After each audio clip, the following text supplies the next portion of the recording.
नमस्कार, स्वागत है आप सभी दर्शकों का VV6 न्यूज चैनल में। VV6 न्यूज चैनल के सभी दर्शकों को 75 वर्ष आज़ादी के पूर्ण होने की हार्दिक शुभकामनाएं। आज आज़ादी के 75 वर्ष पूर्ण होने पर हम आपके लिए लेकर आए हैं एक खास खबर। आइए देखते हैं क्या है इस खास खबर में। तिरंगा बनाने वाले की कहानी उन्हीं के गांव से। गांधी जी ने तिरंगे का फाइनल डिजाइन मांगा, पिंगली वेंकैया ने 3 घंटे में दे दिया। आज देश में आज़ादी की 75वीं सालगिरह का जश्न है। हर तरफ तिरंगा फहरता दिख रहा है। इस स्वतंत्रता दिवस पर तिरंगे की ही सबसे ज्यादा चर्चा है। इस मौके पर तिरंगा बनाने वाले के गांव चलते हैं। ये गांव आंध्र प्रदेश के भाटला पैनुमरू में है और तिरंगा बनाने वाले शख्स का नाम पिंगली वेंकैया है। पिंगली ने सिर्फ 3 घंटे में ही तिरंगा डिजाइन तैयार किया था। हरियाली से घिरा भाटला पैनुमरू गांव ऐतिहासिक होने के बावजूद दूसरे सामान्य गांव की तरह है। यहाँ ज्यादातर गलियां कच्ची हैं। गांव वालों ने बताया कि पिंगली जिस गली में रहते थे अब वह उन्हीं के नाम से जानी जाती है। लोगों की शिकायत है कि पिंगली का गांव होने के बावजूद सरकार ने यहाँ ज्यादा ध्यान नहीं दिया। हालांकि वे उनकी विरासत बचाने में जुटे हुए हैं।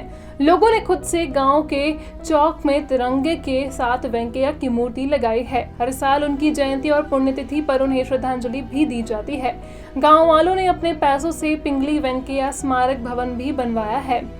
जापानी इतनी अच्छी बोलते थे कि लोग जापानी वेंकैया भी उन्हें कहते थे। कोलंबो से राजनीति और अर्थशास्त्र में डिग्री हासिल की। वह बाद में DAV लाहौर में पढ़ने लगे। उन्होंने संस्कृत, उर्दू और जापानी सीखी। जापानी भाषा में वे इतने अच्छे बोलते हैं कि लोग उन्हें जापानी वेंकैया बोलते थे। पिंगली जियोलॉजिस्ट भी थे। महात्मा गांधी से प्रभावित होकर ब्रिटिश फौज छोड़ी। पिंगली ने 19 साल की उम्र में ब्रिटिश इंडिया आर्मी में बतौर सिपाही दक्षिण अफ्रीका में काम भी किया। यहीं वे गांधी जी के विचारों से प्रभावित हुए और आज़ादी की लड़ाई में शामिल हो गए। यहीं उन्होंने देश के लिए ध्वज बनाने का आइडिया आया। साउथ बोर युद्ध के दौरान पिंगली ने देखा कि झंडे की शपथ लेकर सैनिक हर कुर्बानी के लिए तैयार हो जाते हैं। उनके मन में आया कि वे ऐसा झंडा बनाएंगे जो पूरे देश में मान्य होगा। 30 देशों के झंडे की स्टडी 25 सैंपल तैयार किए।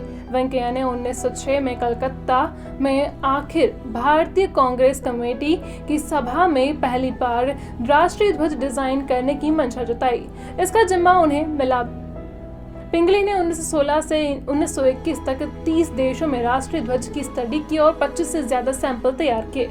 आखिर में गांधी जी ने बेजवाड़ा में कांग्रेस की सभा में वेंकैया को फाइनल डिजाइन दिखाने के लिए कहा।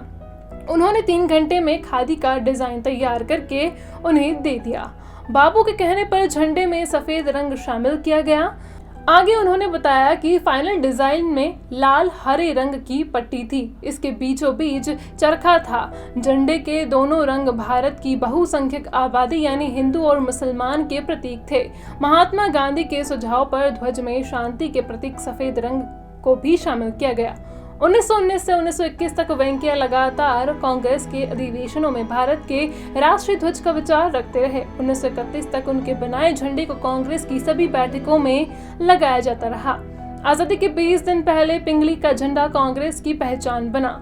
उनके मुताबिक झंडे के वर्तमान स्वरूप में आगे चलकर चरखे को हटा करके अशोक चक्र जोड़ा गया। आजादी मिलने के 23 दिन पहले 22 जुलाई 1957 को यह कांग्रेस की आधिकारिक पहचान बन गया। 15 अगस्त 1947 को भारत आजाद हुआ था। तिरंगा राष्ट्रीय ध्वज बन गया। उन्होंने बताया कि पिंगली वेंकैया का राष्ट्रीय ध्वज बनाने का मकसद देश के सभी लोगों को जोड़ना था। 1916 में अपनी किताब भारत देशनी की ओका जातीय पटाकम के अलावा वेंकैया ने कभी तिरंगे के निर्माण का श्रेय नहीं लिखा। गरीबी में बीते जीवन इलाज न मिलने से बेटे की जान चली गई। जीवन में आखिरी पड़ाव में पिंगली के घर में इतनी गरीबी थी कि उनके छोटे छोटे चलपति राव की बिना इलाज से ही मौत हो गई। पिंगली का निधन भी एक झोपड़ी में हुआ था।